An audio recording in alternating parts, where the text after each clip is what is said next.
আসলে আপনারা যারা মনে করেন যে সৌদি আরবে মনে হয় এমনিতেই খেজুর ফলে, আসলে ওই রকমের খেজুর ফলে না বাংলাদেশের মতো। দেশে খেজুর ফলাইতে হইলে অনেক কিছু করতে হয়। এই দেখেন, এই যে আমাদের দেশে যখন এইটা শরীরটা বের হয় তখন তো এগুলোর কোনো পরিচর্যা নেই। আর এদেশে এগুলো যখন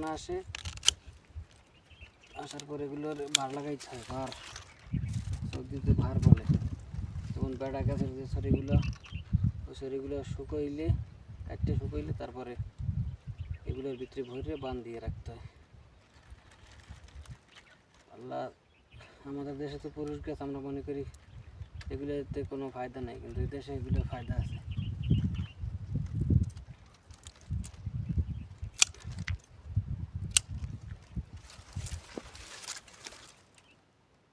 দেখেন কীভাবে সৌদিরে খেজুর ফলায়। আমরা তো দেশে বসে খেজুর খাই আর মনে করি যে এমনিতে মানে গাছে খেজুর হয়। এই যে মন্যা গাছের ছড়, এটা শুকাইছে, এটা এখন এটার ভিতরে ঢুকাইয়া তারপরে এভাবে বান দিয়ে রাখতে হইবে, তাইলেই খাজুর ধরবে।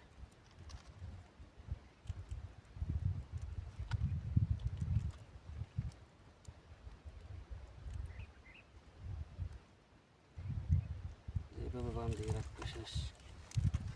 এই যে পুরানো গুলো বান্ধা হয়েছে ভাবি, এগুলো